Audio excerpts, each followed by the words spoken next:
Let's begin with a new chapter, cultural change. Let's first start by defining culture. What is culture?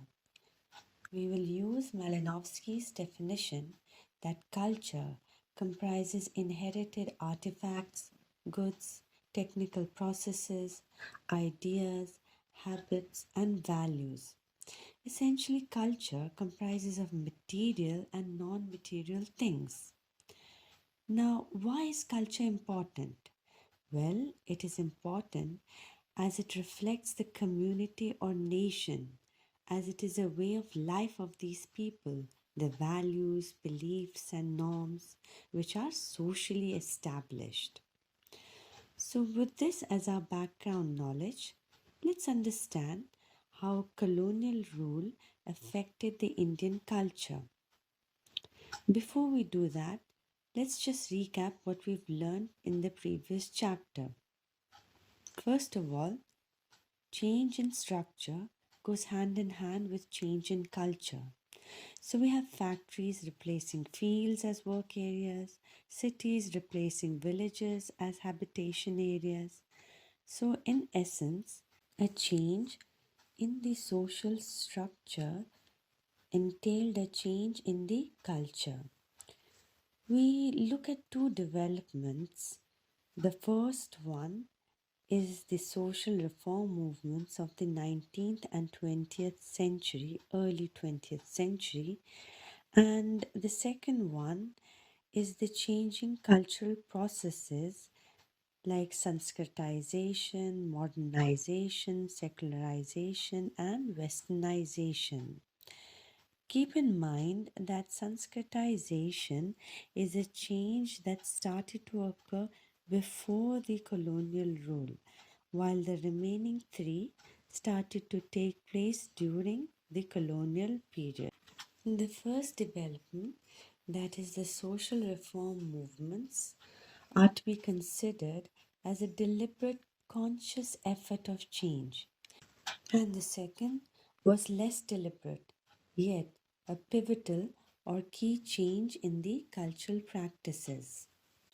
We first look at social reform movements emerging in the Indian society during colonial rule.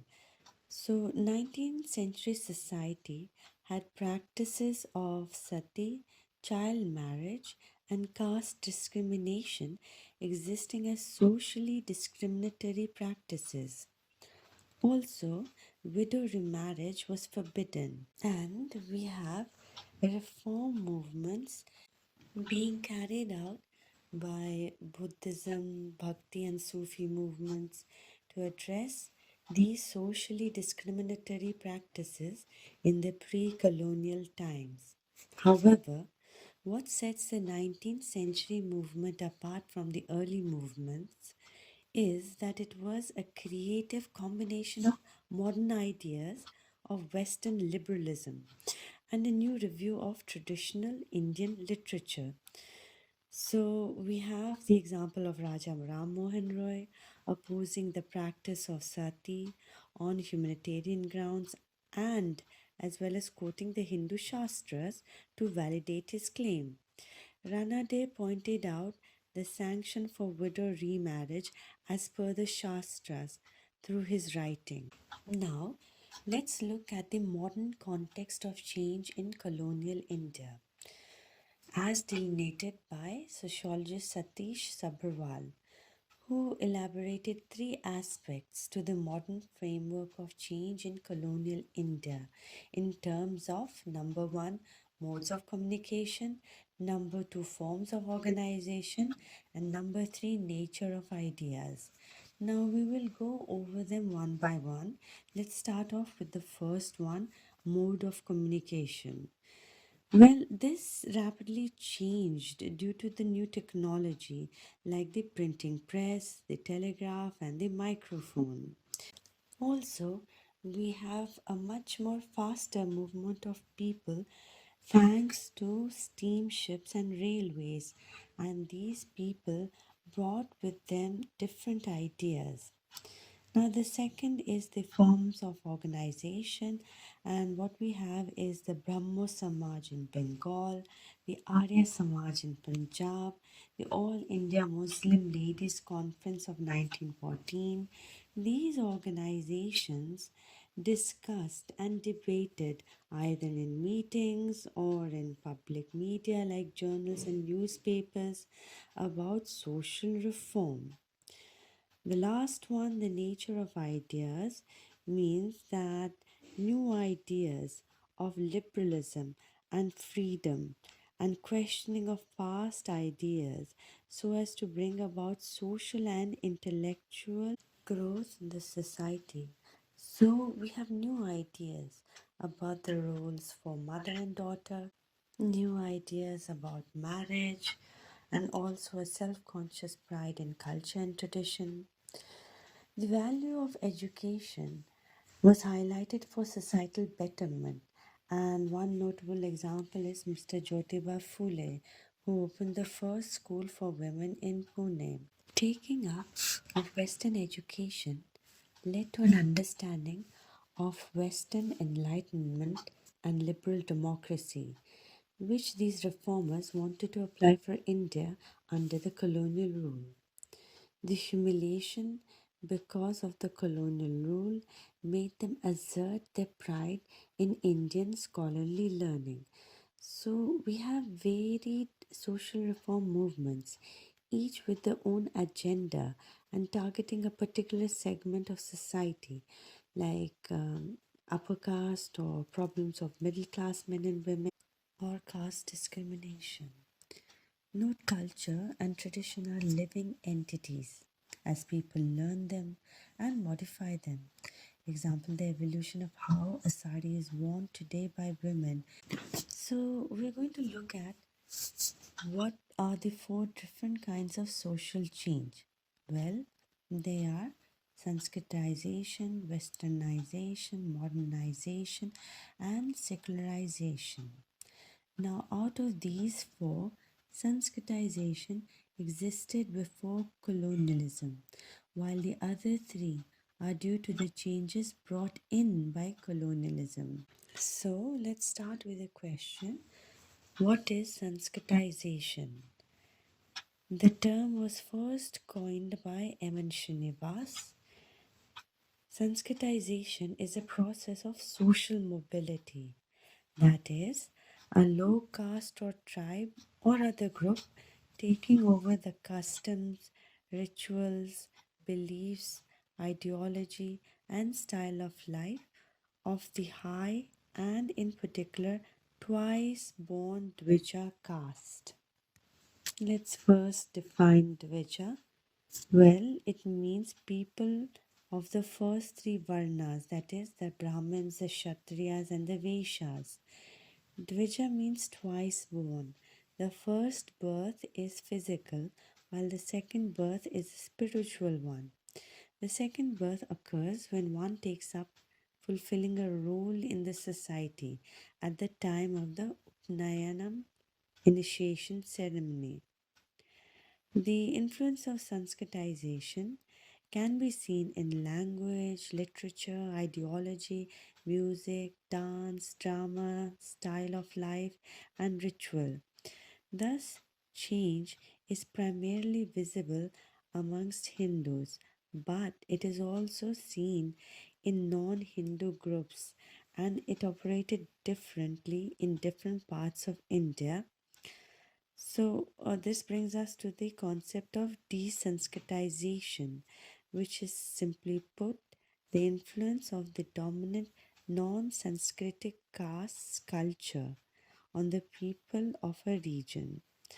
Also, would be an example in Punjab, culturally Sanskritic influence was never very strong.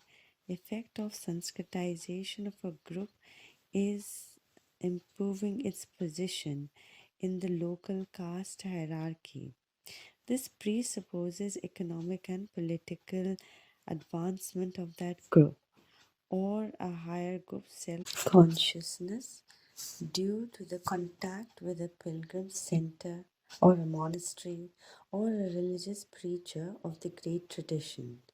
So we have people wanting to improve their status through adoption of names and customs of the culturally high placed groups. The reference model is usually financially better off, and the desire for social mobility occurs when people become wealthier, and so they copy. Now, this theory has met with a lot of criticism, and I'm going to elaborate on the criticism. Number one, Sanskritization exaggerates the scope of the lower caste social mobility. There is the structural change, but only positional change of some individual. Inequality still persists, and improvement is only for some individuals.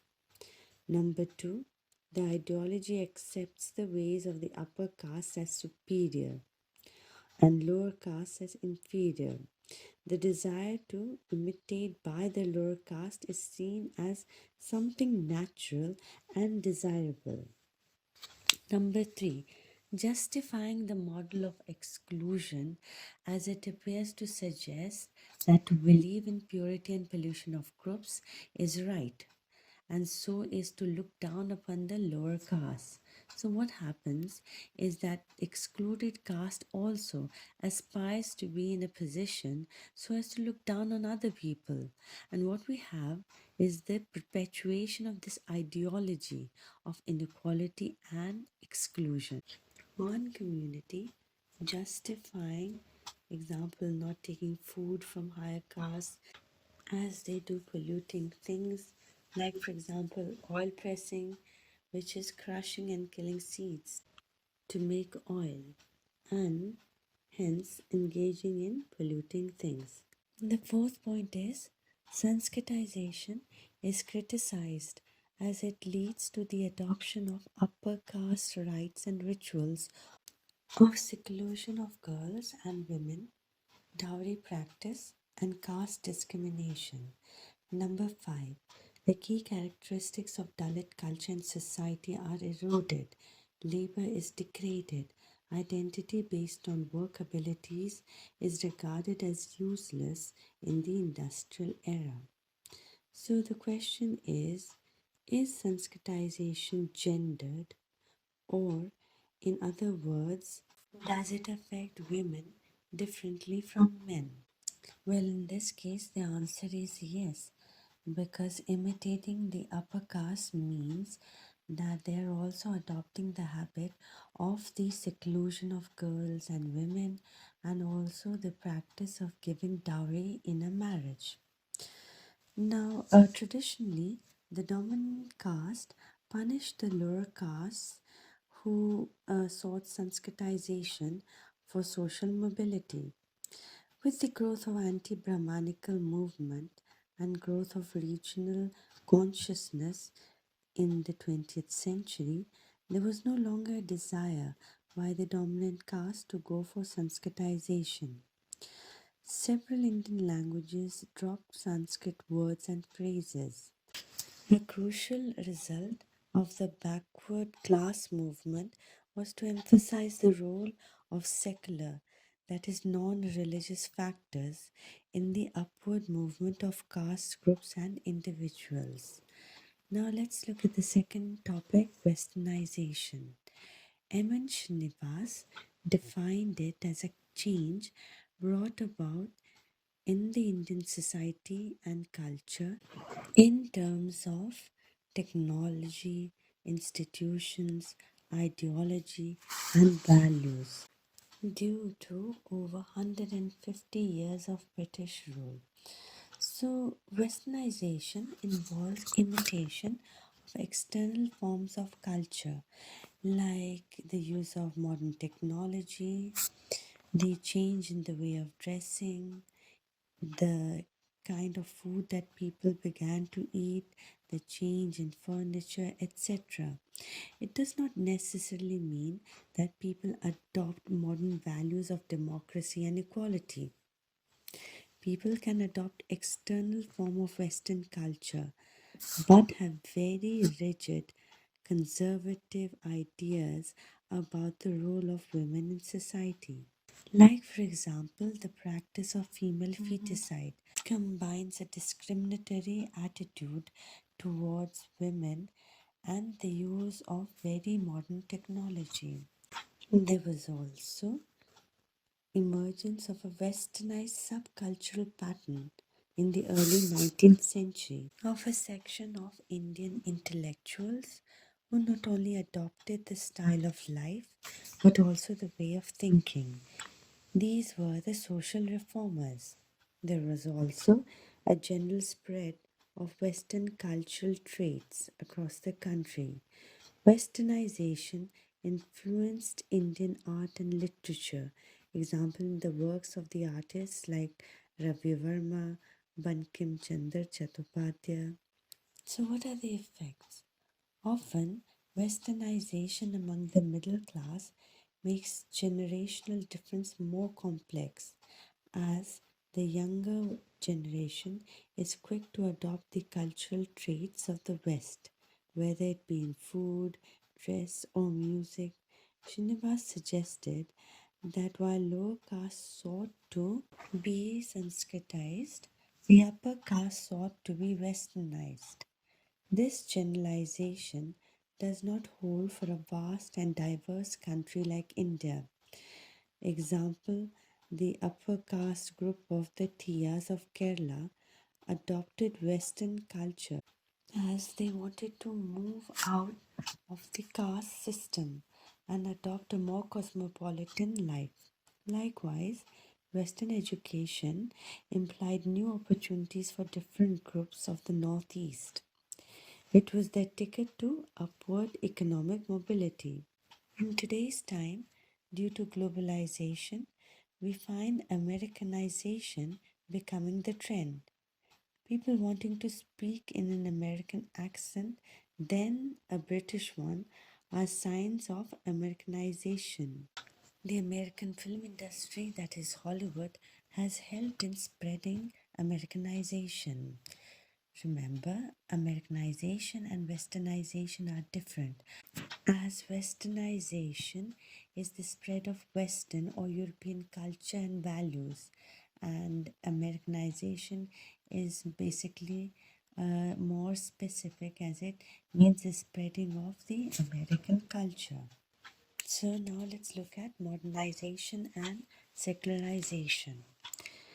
In the 19th and early 20th century, the term was associated with the positive and desirable values. In the early years, modernization was limited to advancement in technology and production processes.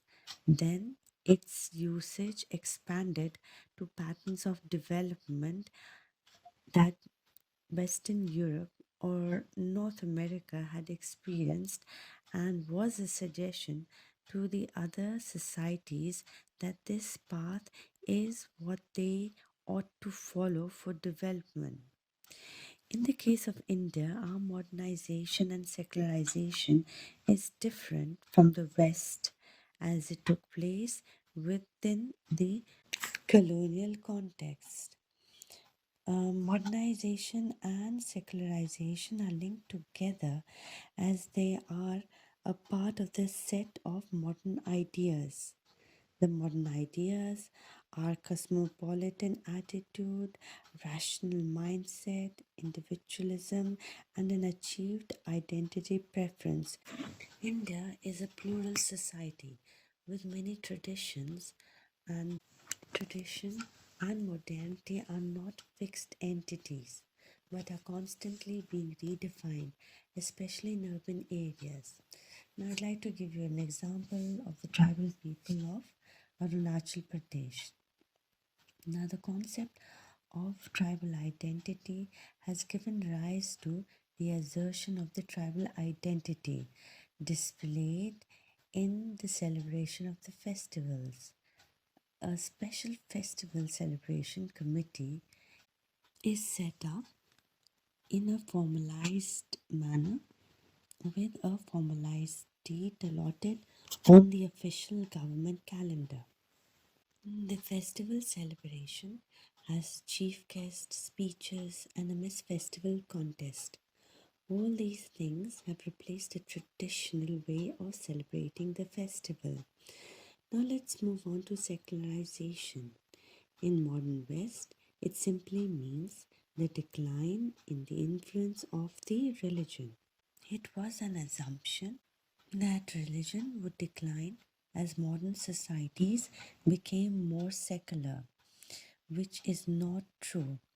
Recent years have, however, seen an unprecedented growth of religious consciousness and conflict all over the world. Western modern forms of communication, organization, and ideas led to the emergence of new kinds of religious reform organizations. Also, a considerable part of ritual in India has direct reference to the pursuit of secular ends. Rituals have a secular dimension which is distinct from secular goals. They are events for socializing with peers and superiors, for displaying wealth. The economic, political, and social status dimension of rituals has been visible in the recent times. Now you can order an online puja in the temple of your choice and get the blessings and prasad delivered at your home, irrespective of where you live. This is another example of the secular dimensions of rituals. There is also secularization of caste, that is, caste functioning as a political pressure group in the form of caste associations and caste based political parties. These groups put pressure on the state and fulfill their demands. This changed role of caste is called secularization of caste. So we have the existence of casteism in politics.